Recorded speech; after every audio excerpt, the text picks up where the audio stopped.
All right, let's go ahead and get started. Welcome, everyone. My name is Alex Tarantino. I'm the Education Committee Chair for Preservation Delaware. Thanks so much for being here today. I'm really excited to introduce our speakers, but before I do that, I just wanted to remind everybody of some housekeeping items with Zoom. So all attendees are muted, but we ask that you use the Q&A function that you can find at the bottom of your screen to submit questions for our speakers. So we will hold questions until the end and then take them then. So don't worry if your question isn't answered right away. I'd also like to let you know that we are recording this presentation as well as all the others from this virtual portion of the conference, and they'll be available on Preservation Delaware's website in a few weeks. I'd also like to thank all of our sponsors for the conference this year. I think we have a record number of sponsors, which is really, really amazing. We are so grateful for their support. And lastly, I'd like to invite you all, if you aren't already registered for our in-person event tonight at the Cooch Diet Mills, to please go on our website and sign up. I think it's going to be a really fantastic event. We're going to have some light snacks, and the Delaware Division of Historical and Cultural Affairs, who owns and manages the site, is going to be doing guided tours of the mills. So I think there are still some spots left for tours. So I really encourage you to go to our website and check that out and consider joining us tonight. And with that, so I'm going to queue up our first presentation. So Elaine Bachmann wasn't able to join us today, but she did record her presentation. So I'm so excited to be able to share that with you all. Just to give you a little introduction to Elaine, she curated the exhibit Jacqueline Kennedy and H.F. duPont from Winterthur to the White House. Currently, Elaine is the archivist for the state of Maryland. She's a graduate of the Winterthur program in material culture at the University of Delaware. And the topic was actually the subject of her master's thesis, and you'll learn a little bit more about that during her presentation. She co-authored she co-authored with James Archer Abbott a book called Designing Camelot, which was about the Kennedy White House. So if you'll bear with me, I'm going to queue up her presentation now. Good afternoon. My name is Elaine Bachmann, and I'm delighted to have been asked to be a part of the Preservation Delaware annual meeting and conference to share a story that I'm very fond of, that is a part of not only American history, but Delaware history. And I'm joining you today from my office here in Annapolis, Maryland, where I am the Maryland State Archivist at the Maryland State Archives. But I'm very fortunate to also have been asked to be the guest curator of the exhibition Jacqueline Kennedy and H.F. duPont from Winterthur to the White House, which is currently on display at Winterthur until January 8th. As I like to say, this exhibition is really the story of a rather odd couple. The 31-year-old Jacqueline Kennedy, who was one of the youngest first ladies in American history, and the octogenarian Henry Francis duPont, who was nearly 80 in 1961, and how they came together to really change the way we all experience the White House and made such an impact on its history that 60 years later, we still consider this to be the period of time when the most change was made in the White House, the most important changes that really created a museum out of a house. And the story has such a great Delaware connection. It was something I worked on as my graduate thesis as a student in the Winterthur program in early American culture, as it was called then. It is now called the Winterthur program in American material culture. But as a second-year student, you have to choose a thesis topic, and I had to get special permission to write about a 20th century topic because that wasn't really the normal thing at that time in the Winterthur program. But I knew that I wanted to mine the archives at Winterthur for this story that I had heard about my whole life from my mother, who remembered watching Jacqueline Kennedy's White House tour in 1962, who took me to the White House when I was little, and always sort of remembered this magical time when Mrs. Kennedy was First Lady. When I realized the connection that Henry duPont, the founder of Winterthur, had to Mrs. Kennedy's restoration project, I knew that it was what I wanted to work on.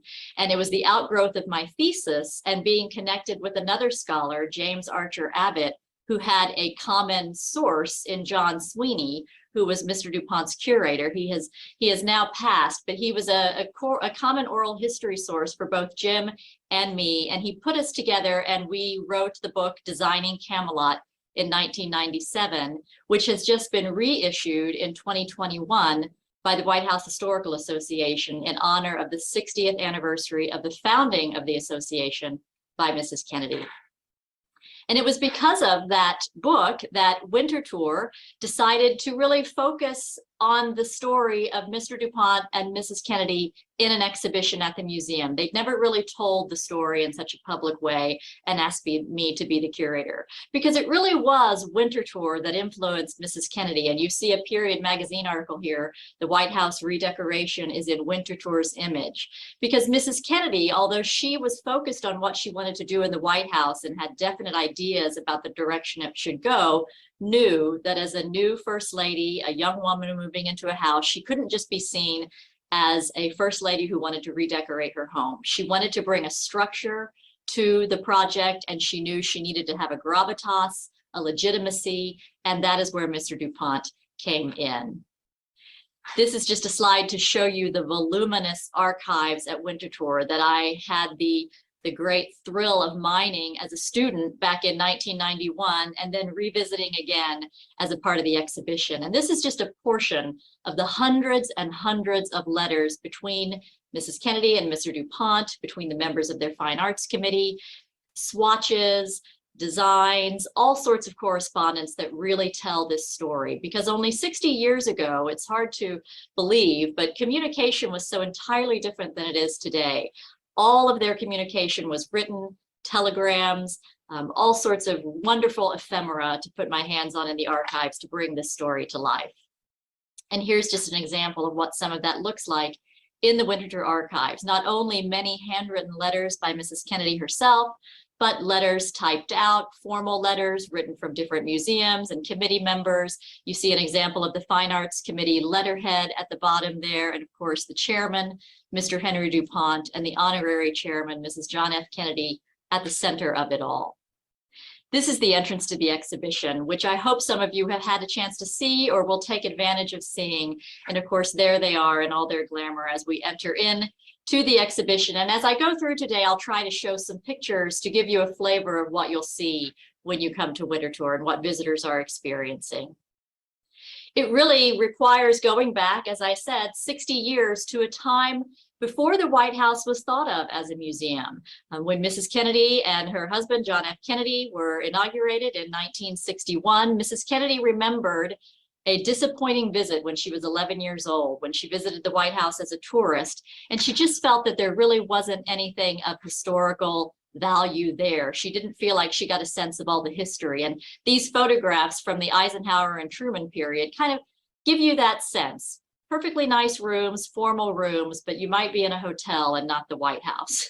Except for a few historical paintings here and there, the majority of furniture was reproduction made by department stores, not a lot that had any relevance to the early history of the house, and certainly not things that had been in the house for its long 200-year history, except for a few things. So she knew, even as a child, and then when she became First Lady, that she wanted to focus on making the White House a more appropriate backdrop for the presidency and something that really reflected America's rich history. And she looked to Mr. duPont as the premier collector of American decorative arts at that time. They did not know each other personally. They certainly were part of the same sort of social world, but they didn't know each other well. It was only by his reputation and, of course, him being known to many of Mrs. Kennedy's friends who were collectors. And she was introduced to him. And, of course, she knew of his work at Winterthur, which you're seeing a few photographs here. Mr. duPont had grown up at Winterthur, developing the gardens, of course, which are world famous. But as a young man, he became interested in American antiques. And then for the next 60 years, devoted his life to collecting period American antiques from the period of the colonial era until the time of machine-made furniture. And he kept adding onto his house at Winterthur, eventually having about 175 period rooms filled with these furnishings. So this was really the standard to which American decorative arts historians looked for what period decoration looked like. And Mrs. Kennedy wanted to emulate that in the White House. So by having Mr. duPont, who by this time in his life, again, he was nearly 80, had turned the museum into the first public museum of American decorative arts, opening it to tours, as you see here, and had established a graduate program. These are some of the early fellows in the Winterthur program. So he'd gone from being a collector, very interested in aesthetics and decorative techniques, to styling himself more of a scholar, someone who is interested in the social history behind the objects in the house, and also by using documented period examples to create authentic design. So it really was the perfect complement to what Mrs. Kennedy wanted to do. And of course, he brought a gravitas, as I said. He brought his wealth of collectors and dealers that were in his circle to help Mrs. Kennedy identify the appropriate committee to form of collectors, wealthy donors, as well as an advisory committee of some of the most important museum curators throughout the country.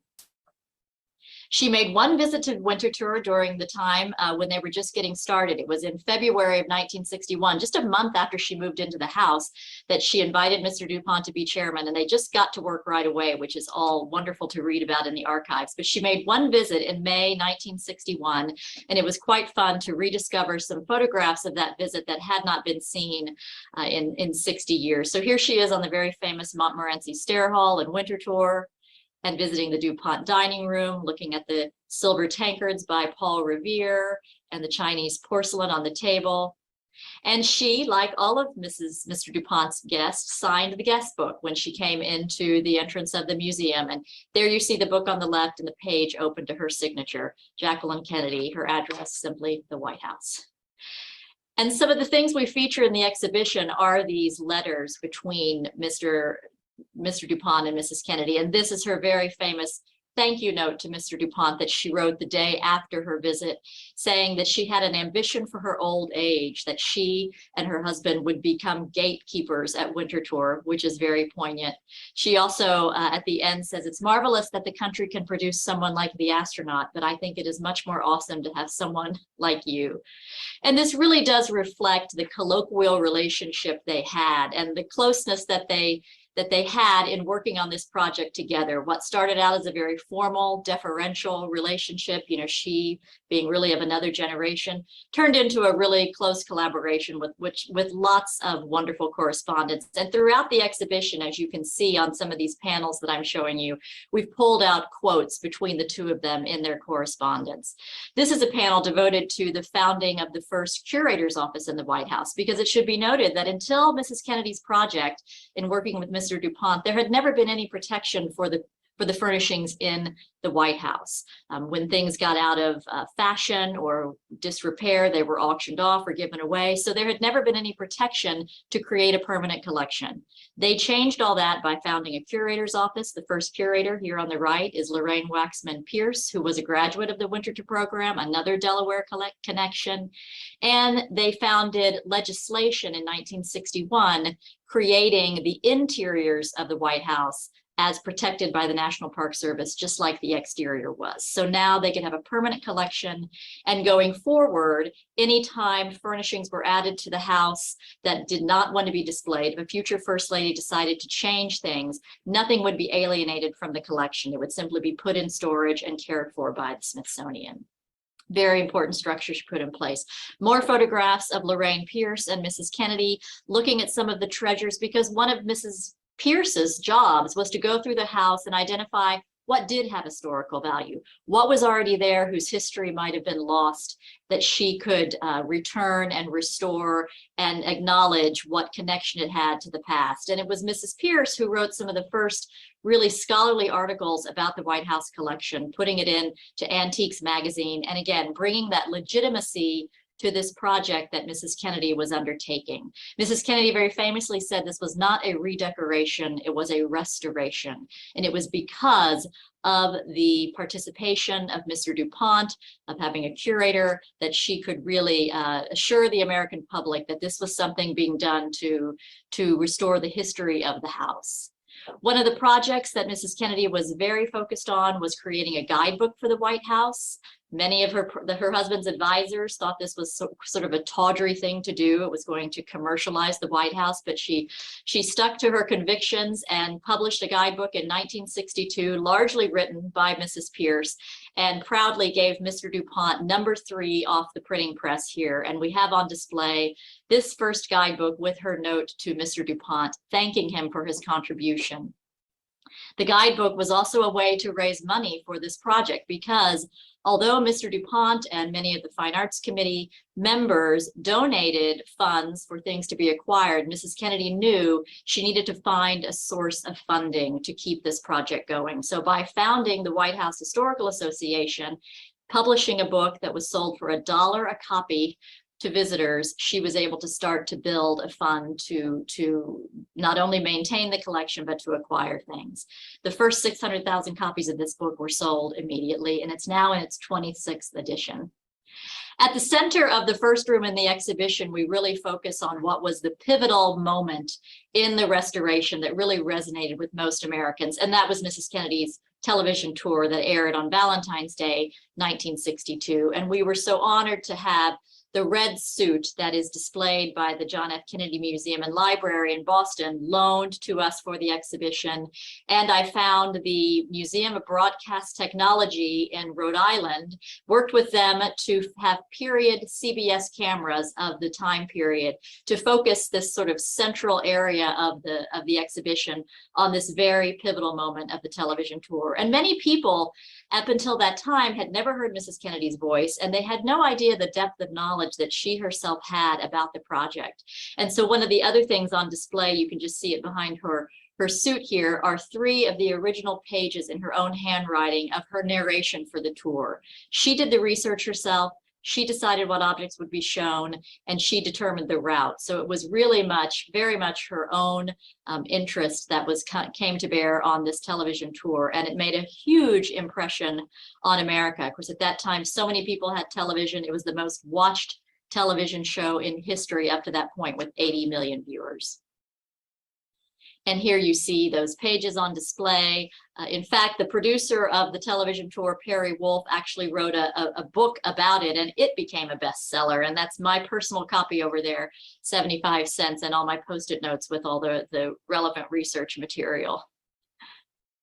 And then in the next part of the exhibition, we really try to give a flavor of the 3 main parlors in the house that were transformed during the Kennedy restoration: the green room, the red room, and the blue room. And as you can see here, of course, we can't reproduce the entire room on the scale of the White House, which has massive high windows and ceilings, but we bring a flavor of it by showing archivally what were the letters, what was the correspondence that was sort of driving the decisions being made, what were some of the recommendations being made. We have a wonderful loan of archival fabric and trimmings from Scalamandre, which was the American textile manufacturer that worked very closely with Mr. DuPont and Mrs. Kennedy on the White House.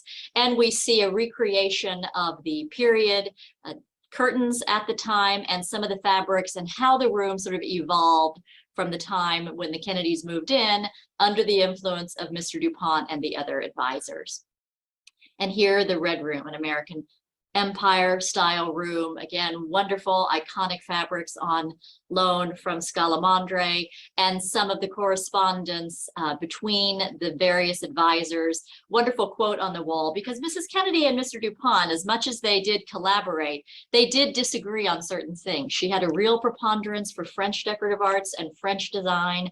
He was very much always advocating for American, and there was a particular mirror that she wanted to put in the red room that was French in manufacture, and he was opposing that. And the quote on the wall says, "As long as it has the eagle, it doesn't matter if it's French." So you get a little bit of a sense of how she negotiated these many decisions. And I should say that that really is what comes through when you study this period and all of the correspondence.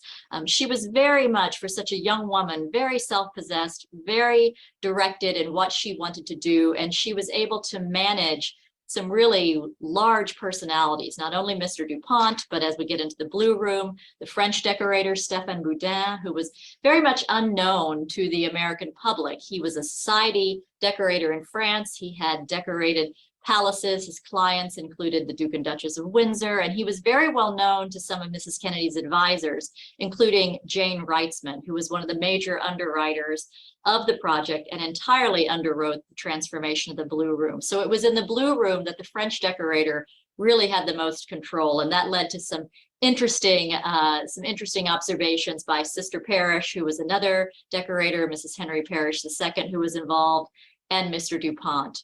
And of course, the public did not know that there was a French decorator involved in the White House. That is something we know a great deal about now as we study the period, but it would have been something that would have been controversial at the time. So here the Blue Room, which was transformed from a blue room into actually a white room with silk white on white stripe made by Scalamandre and that lovely robin's egg blue that was chosen by Mr. Boudin.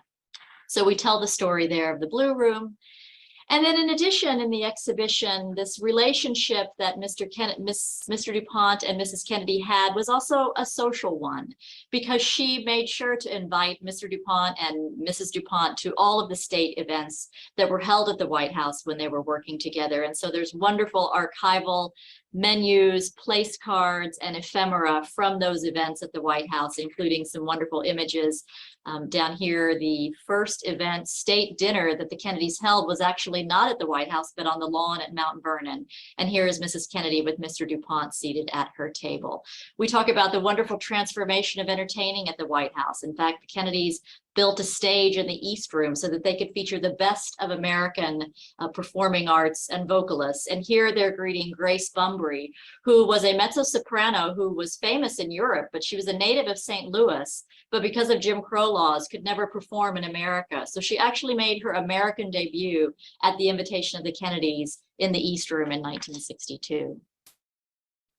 Finally, we also talk about the private rooms in the White House, which were also transformed during the Kennedy administration, somewhat with the help of Mr. DuPont and somewhat with the help of the private decorator, Sister Parrish. So we have on loan from the John F. Kennedy Library some of the original fabric samples from the private rooms in the White House, and also spend a little bit of time talking about the transformation outside the walls of the White House, the creation of the Rose Garden by Bunny Mellon, for instance. And then just a little bit about a very iconic piece of wallpaper, the Views of America by the Zuber Company, an early 19th century French manufactured wallpaper that Mrs. Kennedy famously acquired from the walls of a house in Maryland and paid at a cost of something like $12,500, which was very controversial at the time, as the newspapers were sort of starting to get a hold of some of this information. But it was Mr. DuPont who came to the rescue and said this paper was authentic, and the White House deserved to have the authentic original wallpaper. And of course, it ended up being donated in any case. But that wallpaper has become very iconic as a part of the diplomatic reception room. But it was just another example of how Mr. DuPont, his background, the knowledge that he had, really made some of the choices that Mrs. Kennedy made, legitimized them and presented them to the public for why they were important and why they might have been costly as well. And the last part of the exhibition is merely acknowledging the abrupt end to Mrs. Kennedy's project with the assassination in 1963. And Mr. DuPont was and his wife were some of the invited guests at the funeral. So we have some ephemera there, but we mostly focus on the incredible amount of work that the two of them accomplished, mostly her. She had no idea that she would only have such a short time in the White House. So she really was working at a frenetic pace that in hindsight enabled her to accomplish so much. And Mr. DuPont, again, 80 years old, he worked very hard and really threw himself into the project, going back and forth to Washington on numerous occasions and really engaging himself in what she was doing. Of course, when she left the White House, much of the work was already done. Mr. DuPont stayed on during the Johnson administration and became a part of the formal preservation for the committee of the White House, which is how the Fine Arts Committee evolved after Mrs. Kennedy left the White House. That was formalized by President Johnson. Mr. DuPont died in 1969 and was posthumously awarded a really lovely proclamation that we have on display for all his contributions to the White House. But in closing, I mean, I think what we really try to remember about this time is the great amount of transformation that took place in such a short time that really was the vision of Mrs. Kennedy, supported by Mr. DuPont. And it was Mr. DuPont's good friend, John Sweeney, who was of course, my source when I was doing my original work, who said that Mr. DuPont really felt that him being asked to chair this committee for Mrs. Kennedy legitimized his life's work at Winterthur, which is a lovely way to think that, you know, for all his life to be devoted to a museum that at the time might not have been very well known by people across America, and then to have him really lifted up onto this national stage and all his work appreciated for how it was influencing the White House must have been very gratifying. And Mrs. Kennedy, for as long as Mr. DuPont was living, continued their correspondence as well, and we have some of their last letters there. And we end with the portraits of both of them, both painted by the wonderful American portrait artist, Aaron Schickler. So in closing, I really hope that some of you will have a chance to visit the exhibition. I think it's a marvelous story of a time, you know, maybe not so long ago, but that many people who remember it, who remember seeing that tour, remember so fondly. And I've been really gratified by the many people who've come to the exhibition and said they really didn't realize what an influence Mr. DuPont and Winterthur was on the project. So it's very gratifying to have this thesis come to life, a thesis that I actually had to get special permission to write in 1992 and to share it with such a wide audience. Thank you so much. Awesome. Well, that was fantastic. I hope you all enjoyed it. I know I did. And I have to say that, yeah, I'm definitely one of the people that had no idea of H.F. DuPont and Winterthur's connection. So that was really great. So up next, I'd like to introduce Alexandra Deutsch. So Alexandra Deutsch is actually the director of collections at Winterthur, so we're really excited to have her here today. She's a graduate of Vassar College and the Winterthur program in American Material Culture. She's also the John L. and Marjorie P. McGraw Director of Collections, as I mentioned, at the Winterthur Museum. She leads Winterthur's collections division that includes curatorial, conservation, registration, exhibitions, estate history, interpretation, and programming. Prior to arriving at Winterthur in 2019, she was Vice President of Collections and Interpretation and Chief Curator at the Maryland Center for History and Culture, formerly the Maryland Historical Society, and has held positions at the National Museum of Racing and Hall of Fame, Bennington Museum, Chapman Historical Museum, and Historic Annapolis Foundations. Her publications include Spectrum of Fashion in 2019, Structure and Perspective, David Brewster Explores Maryland's Social Landscape in 2017, and Woman of Two Worlds, Elizabeth Patterson Bonaparte in 2016. She's also written and lectured about various topics in American material culture throughout her career, with a particular emphasis on women's and fashion history. During her tenure at Winterthur, she has overseen the museum's reimagined exhibitions schedule, which includes Outside In, Nature-Inspired Design at Winterthur, which is on view from, or has been on view from May 2021 to the present. The exhibition we just heard about, Jacqueline Kennedy and H.F. DuPont from Winterthur to the White House, and Anne Lowe, American Couturier, which is the exhibition that she's here to tell us a little bit about today. So welcome, Alexandra. Thank you so much. Alex, thank you. And thank you for this opportunity to talk about Anne Lowe. It's actually the first time I'm able to present about the exhibition. So I will share my screen and we'll begin talking about a project that's Winterthur's actually been working on for quite some time. And you all are the first to see the logo, the newly designed logo for this exhibition. And what I'm going to talk to you about today is a little bit of a behind the scenes on the creation of the exhibition and some of the components that we've designed to bring Anne Lowe's life and legacy to the galleries at Winterthur. It will open in September 2023. But just to talk about the logo, we have situated this logo in a place that is different from other times that Lowe's work is represented. And we have situated it with Lowe herself because the gowns are a part of her story. But what we really want to share with all of our visitors is the life and legacy of Anne Lowe herself. And the gowns are her remarkable achievement. But we want to really situate our story with her because her story, although known during her lifetime, but sometimes underrepresented or not represented at all, but only now, really in the last couple of years, has Lowe come to the fore. One of the questions that I'm asked very often about this exhibition is why is Winterthur doing this exhibition? And I am going to talk a little bit about what inspired us to take on this project. But first, let's talk about Anne Lowe. And in her lifetime, she was referred to as society's best kept secret. And I think that says so much. And yet here we're looking at one of the many articles about Lowe that discusses the work that she did for rich, white socialites. That was who she designed for, and she was absolutely transparent about it. In fact, she said, I love my clothes, and I'm particular about who wears them. I'm not interested in sewing for cafe society or social climbers.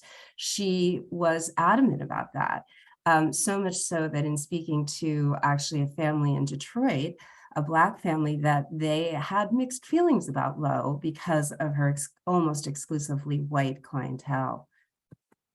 But let's take the story back just to a second and talk about why Winterthur. And this is really important to those of us working on the exhibition. This exhibition would not have happened unless a remarkable woman named Margaret Powell had come to Winterthur, working in the curatorial department from 2013 to 2016. And here you see Margaret.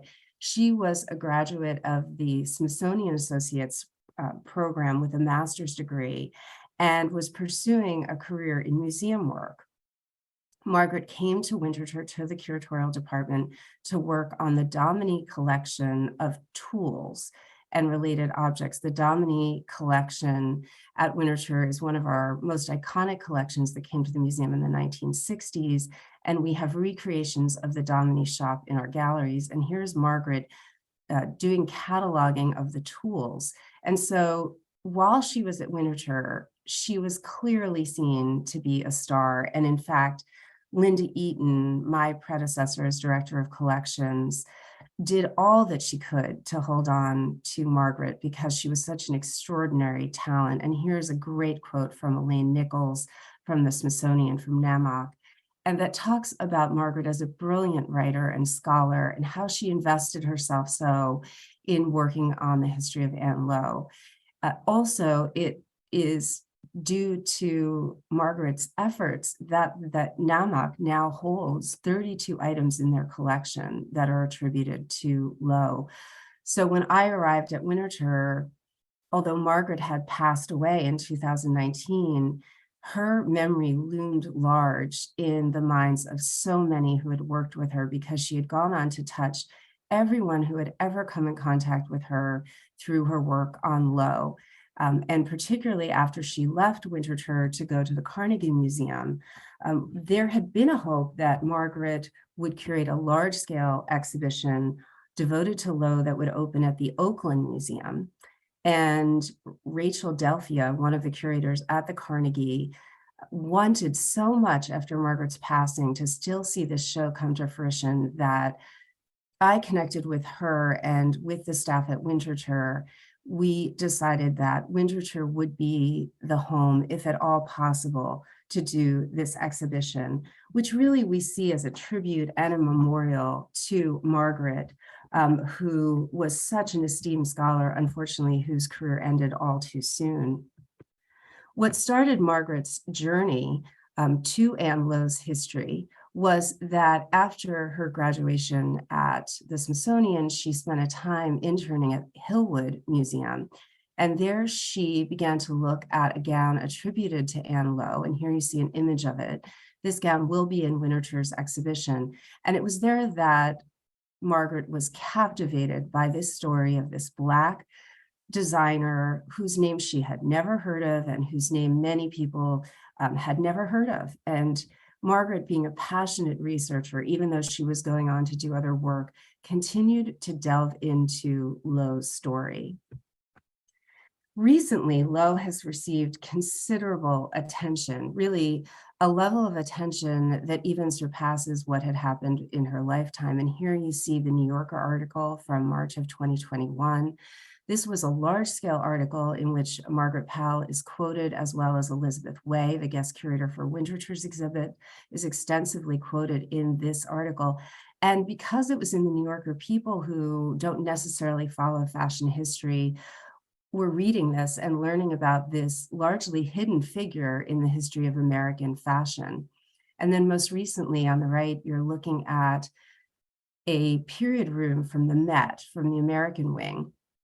And in the Rococo Revival parlor in the American wing, you see an Anne Lowe gown, and then a form that is in this gossamer black hat and sheath, and that is meant to depict Anne Lowe. And in fact, when I had the pleasure of visiting the American wing in August, shortly before the installation closed, the most popular room by far, the room we couldn't get closest enough to until we waited in line, was the room showing Lowe. And here you see Julie Dash in the Renaissance Revival room, where she recreated this vision of Lowe, and then one of the Lowe pieces from the Met's collection, which will be on view at Winterthur in the exhibition, is depicted here, but also seen in the room. And this brings us to Elizabeth Way, who's the Associate Curator of Fashion at the Fashion Institute of Technology, and she is guest curator of Anne Lowe American Couturier. We have been so privileged to work with Elizabeth, who goes by Liz, and here is her recent publication on Black designers. Her contribution to this publication is an essay on Lowe.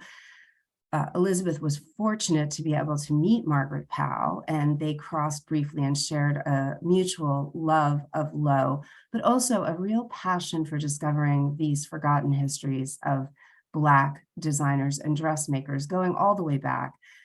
Liz Way specialized initially in Elizabeth Keckley, the Black dressmaker, most famously known for her work with First Lady Mary Todd Lincoln.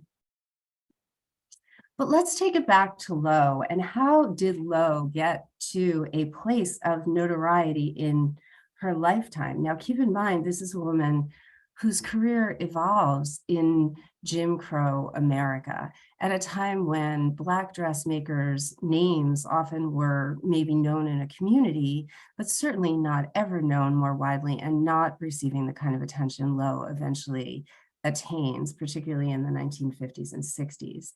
And this really takes us back to Lowe's story of how she comes to be a designer, a couturier, but really beginning at the origins in dressmaking, which she learns from her mother and grandmother.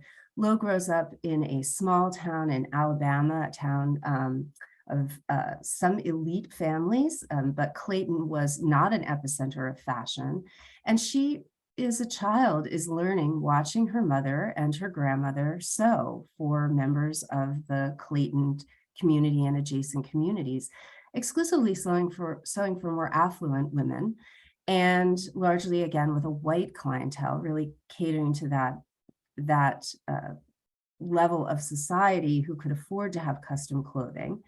And it is important to also note that Lowe is really coming out of a legacy that brings us back to enslavement. Her great-grandmother, who had fathered a child with her enslaver, in fact, was the dressmaker and had been the dressmaker for that family. And after emancipation, had gone on to continue her work, but then passed that work along to Lowe's grandmother and then Lowe's mother, and then it goes to Lowe. And at 16, after the untimely death of Lowe's mother, Lowe herself takes on finishing a commission of 6 dresses for the First Lady of Alabama. Some accounts say 4 dresses, but this gains her notoriety, and the Lee family, particularly Josephine Edwards Lee, family out of Florida, begins to pay attention to this woman named at the time Anne Cole.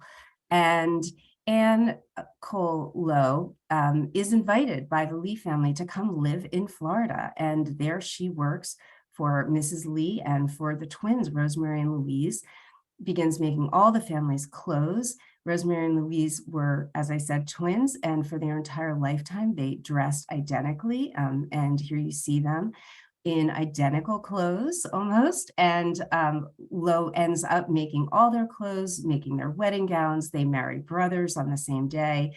But the Lee family encourages Lowe to make clothes for other members of the community. And this is how her notoriety grows. It allows her to save money. And ultimately, the Lee family contributes and encourages Lowe to travel to New York City, where she goes to study dressmaking. And upon her arrival at the school in New York, it's realized that she is a Black student, and she is forced to actually study in a separate room. But very quickly, although she is to remain in the room, her remarkable work is shown to the rest of the students. And so right away in New York, she's gaining this notoriety. She eventually goes back to Tampa and has quite a career before heading back to New York, but really the Lee family gets this career going. And where she really distinguishes herself is with the dressing of debutantes. This is where her notoriety begins to grow. And it also is where a Delaware connection begins, because she does work for Delaware families through this debutante culture. And here you see a brochure for Anne Lowe's debutante gowns. And what I want to call your attention to is that flower, that sculptural flower that you'll see on many of Lowe's gowns. It's said that even as a child, while working with her mother and grandmother, she would take the scraps of fabric that fell to the floor and she would shape them into 3-dimensional flowers. And these flowers go on to be a signature of Lowe's work. In fact, Sherman Petty, who's the daughter of one of the businessmen who late in Lowe's career works with Lowe to do promotion for her business, Sherman Petty recalls that her father would say that Lowe even when she had lost her eyesight, she could make one of these sculptural flowers one-handed. The attention Lowe got by doing this work for these debutantes, as you can see here from a society column, was that in these typical articles about the debutante debuts, they would note what the debutante wore, and in this case, a confection of pot de soie, which is a silk with Swiss embroidered flowers, and here are the signature Lowe flowers. And this is how she becomes nationally known, which takes us to an important commission, probably the most important commission Lowe ever receives, and also links us back to Jacqueline Kennedy, who you just heard about. It's through the Auchincloss family and then Lowe's work with the Bouvier family that ultimately leads her to the commission for the gown that will be worn by Jacqueline Bouvier. And here you see Nina Auchincloss. This is actually 2 years after the Kennedy wedding, but through the Auchincloss family and that long relationship, you get a sense of this is who Anne Lowe is working for. And she was very clear, she is working for the finest families. And she would often be quoted saying that, the very most, what she would call elite families, although she was quick to say that although they were those elite families, they actually paid very little for her gowns, which could have had price tags of several $1,000s even back then, given the amount of work she put into them. But in fact, these families were paying several $100s for these gowns. Now, to jump to this iconic commission, and one of the most iconic wedding gowns of all times, and here you see Jacqueline Bouvier in her marriage to John F. Kennedy on September 12th, 1953. And then you see just one example of the coverage that's received. Unfortunately, as the story goes, although there is dispute about that, Lowe does not really receive the proper attention as a result of this commission. There were many unfortunate things associated with this commission, but the most unfortunate is that Lowe, who had made the wedding gown, which had over 50 yards of silk, tremendously expensive amount of fine fabric, had been made to use this gown to make the bridesmaids' gowns, to make Mrs. Bouvier's gown, the mother of the bride's gown. Shortly before she was due to deliver all these gowns, there is a catastrophic flood in Lowe's studio. Lowe never confesses this to the Bouviers, and in 10 days, she remakes the wedding gown and all the additional gowns that were damaged. She absorbs all the cost, which she reported as over $2,000 of her own money was spent, which is about $21,000 today, spent to ensure that everything was delivered in time for the wedding. She later was very, very hurt because it was said that Jackie Kennedy did not like the wedding gown, even though Lowe had designed a previous gown for her. In fact, that she had wanted something that was French, but the Kennedys had vetoed that, and that she had been very dismissive in saying that she had wanted a French designer, but instead, I quote, she had a colored dressmaker did it, she said. And there's dispute about whether she actually said that or not. There's some dispute that that was reported by Life magazine, in fact, was not what Mrs. Kennedy said. But important to our exhibition was that the original gown, which is in the JFK Presidential Library Museum, is no longer exhibitable because of the sheer weight of the skirt, which is voluminous. The dress has significantly deteriorated. And thanks to the cooperation of the JFK Library, Winterthur has been given the privilege of recreating the gown, which will be the first time it's ever recreated in silk. It had been recreated in an approximation in paper probably about a decade ago, but this is the first accurate textile-based reproduction ever done. We partnered with the University of Delaware on this relationship and this undertaking of recreating the gown. And here you see the remarkable measure drawings done by Katja Rosel from the University of Delaware. She and one of our conservators, Kate Sommel, went to JFK Library. They took meticulous measurements and photographs over a 3-day period, and they began their work to reproduce the gown. And here are these mathematical calculations and sketches based on the original that ultimately they use. And here is Katja examining the original gown at the JFK Library. And then what Katja presented to us was this muslin or toile based on all those sketches. And this muslin or toile was essentially a mock-up of the wedding gown that we all viewed down to the smallest detail. And here you see, I'm standing with Liz Way looking at this mock-up.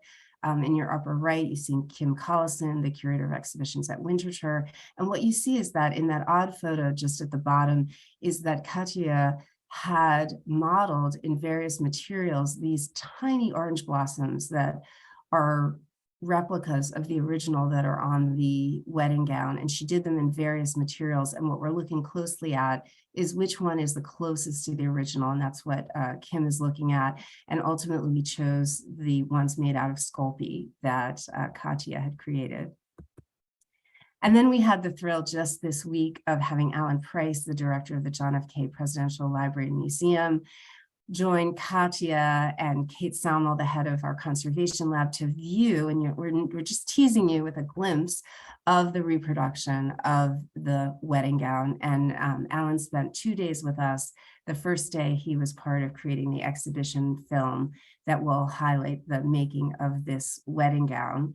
And after the run of the exhibition, we will be gifting the reproduction and all the digital assets to the JFK Library, where they will be exhibited in a show in 2025, 2026. The other exciting part of the project is that we're working with the University of Delaware Maker Gym. We are the first institution to begin creating these reverse 3D printed custom forms that are entirely conservation safe. And here you see Kim Collison, again, the curator of exhibitions. Can't see her face, but Kate Salmel, the head of the textile lab at Winterthur, and Katya, again, in that Maker Gym, creating these custom forms. Every gown has an entirely customized form for this exhibition so that it fits absolutely perfectly. We also have a deep Delaware connection here, and here you are looking at the Ann Lowe designed wedding gown made for Anne Copeland. It is in the Delaware Historical Society. The wonderful story of the Copeland wedding gown, which is absent of the flowers and some typical Lowe details, is that Mrs. Copeland had been in fashion and she wanted a very streamlined gown. And she went to Lowe, and Lowe created this very tailored streamlined gown, which we're thrilled to have in the exhibition. And Mrs. Copeland has such fond memories of what it was like to put on a Lowe gown because of the incredible construction inside. In fact, Lowe made her gowns with such distinctive construction details that they almost are reminiscent of Victorian gowns. There's so much structure inside so that the fit was perfect. And that's something we've been analyzing a lot because it is distinctive to Lowe's work, is that meticulous interior construction that makes these beautiful silhouettes.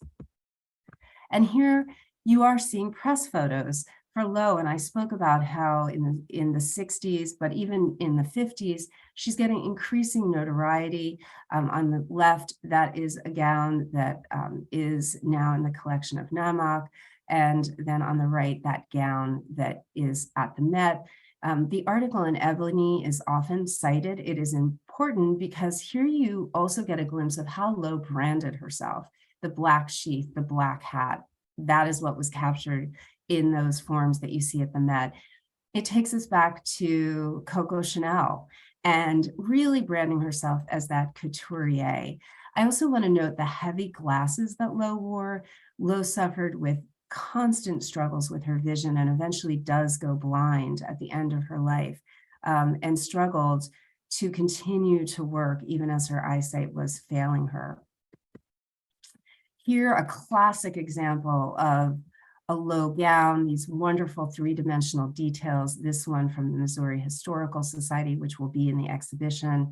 And also one thing that I appreciate so much about how fortunate we were to work with Liz Way on this project, because of her expertise in the history of Black design and dressmakers, she is very sensitive to some of the difficult topics that, when speaking about someone who's working for almost an exclusively white clientele in this period in American history, as a Black designer, Lowe didn't speak herself very much about this, but there was repeated discrimination that she experienced throughout her career, of even business arrangements that took extensive advantage of her as a Black designer, trying to make her way in a very competitive market, and even doing work for things like the Veiled Prophet Ball, which we now look on historically as highly problematic for some of its white supremacist overtones. Lowe herself did not make statements about this, but we at Winterthur are exploring that challenging history that's associated with her legacy. And to teach you a little bit about what the design of the show will look like, I'm not going to show you our elevations because I want you to come for the show when it opens next September. But one point of inspiration that we drew on was looking at the grand department stores and boutiques during Lowe's lifetime. And so here you're looking at department stores and boutiques of the 30s, 40s, 50s, and really capturing that sense of the era in which Lowe was working, that elegance and that sense that you are almost walking into an atelier, which is what Lowe wanted her clients to feel that you were walking into a place that could be a French atelier, a true couture house. And then here, a design board. One thing we also have looked at is the fashion illustration of the period. And although you're not looking at anything that was a sketch by Lowe, you're looking at the inspiration for what we are going to create in the galleries. So you'll have to stay tuned for the final product. One thing that I felt particularly committed to in the creation of this exhibition was bringing that contemporary element to the installation.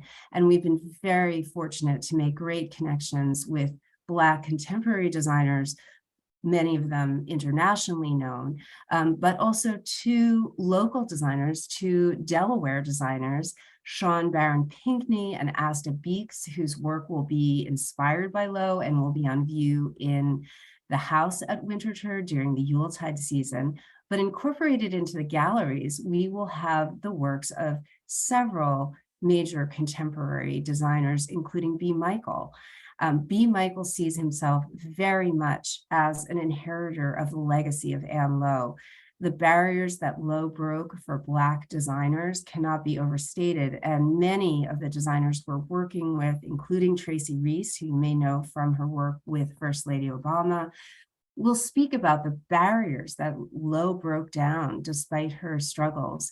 And here you are looking at the gown worn by Dawn Davis, designed by B. Michael, and worn to the Met Gala. And on the hem are the names of the all too often forgotten Black designers in history. And one of the names on that hem is Anne Lowe.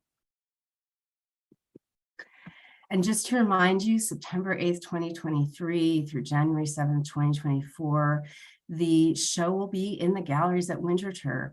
Our Yuletide installation, which will open that November, the trees will be inspired by Anne Lowe gowns. We will have those local designers' works in the rooms.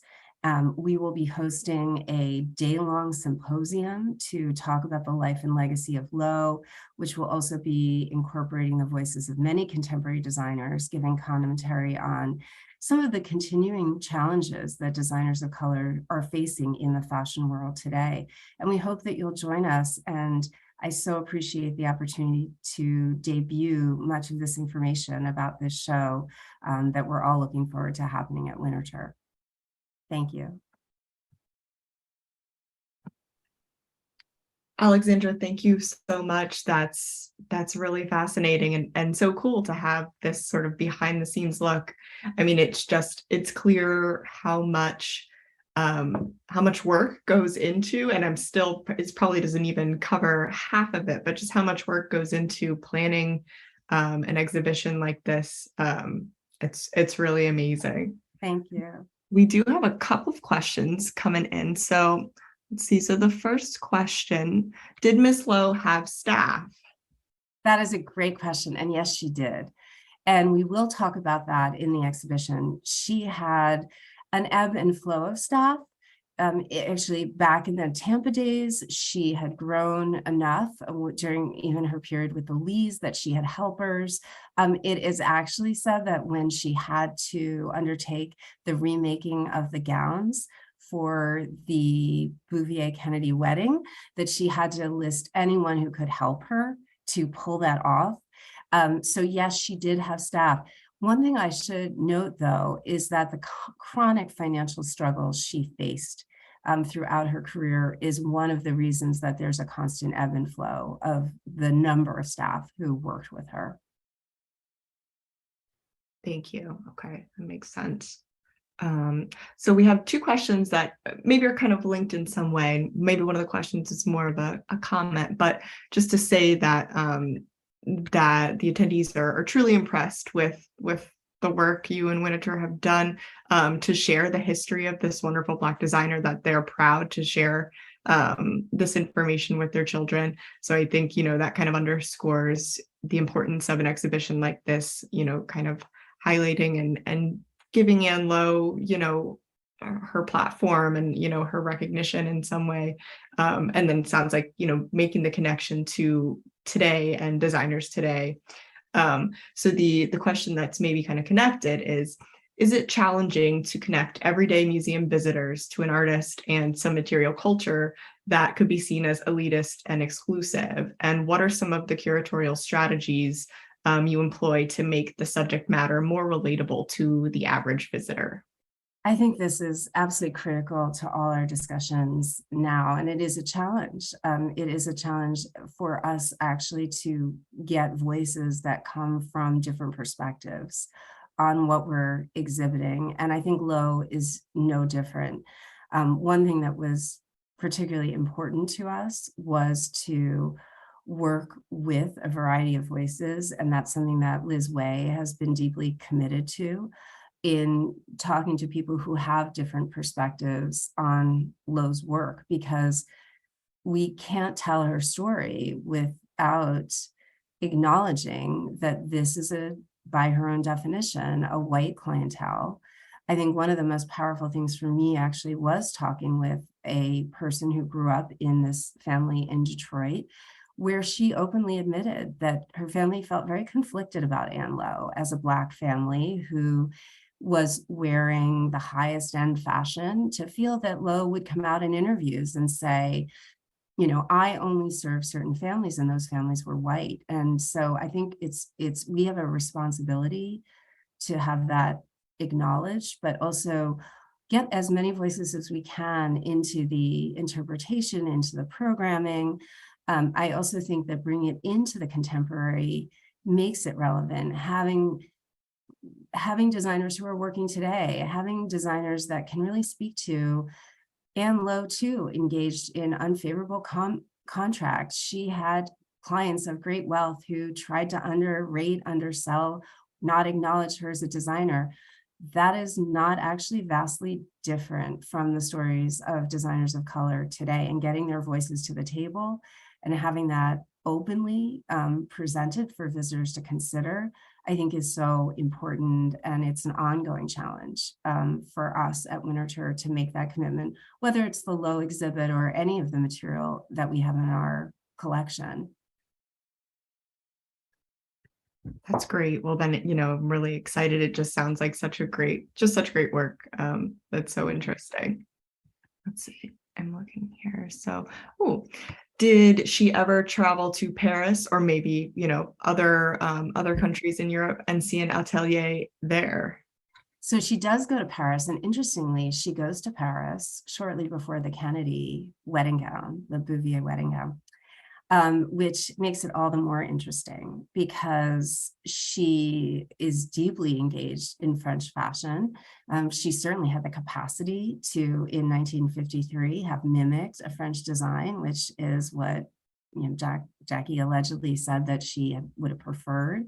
And she was using techniques used in couture, in French couture, in all of her work. And in some ways, I think that goes back to this much earlier legacy in the 19th century that she had inherited from her, ultimately her great-grandmother, but then her grandmother and her mother.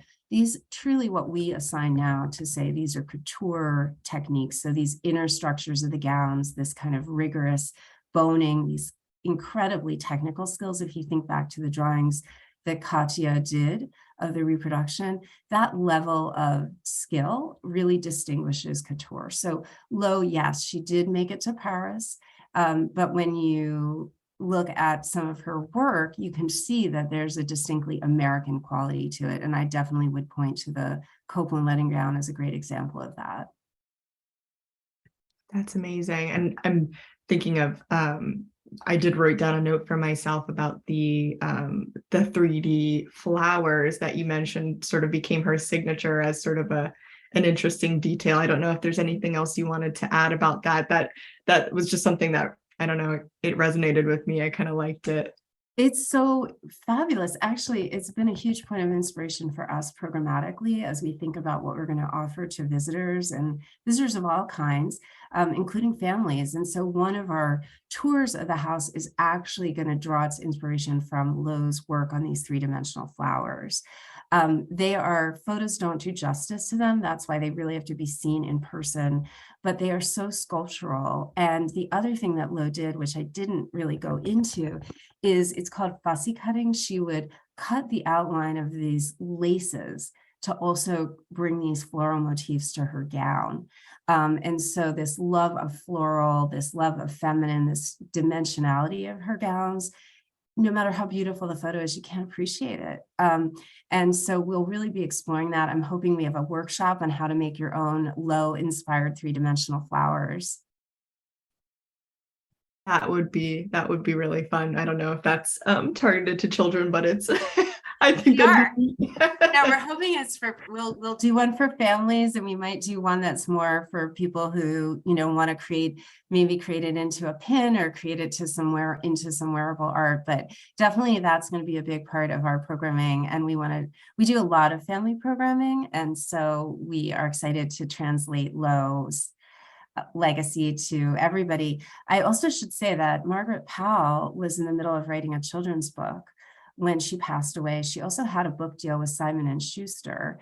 So just to take it back to the child side of the story, there is a children's book about Lowe, which will be available at Winterthur, and actually you can also get now on Amazon. Oh, that's fantastic. That's so great to hear. Well, I know I guess we're a couple minutes past our time, but it was so great talking with you. I just want to say thank you so much again. I hope that, so September, right? September 8th, 2023. 2023. Okay. I have lots of programming announcements to come. And then, we'll close with that bang with the Yuletide installation that'll be inspired by the Lowe trees.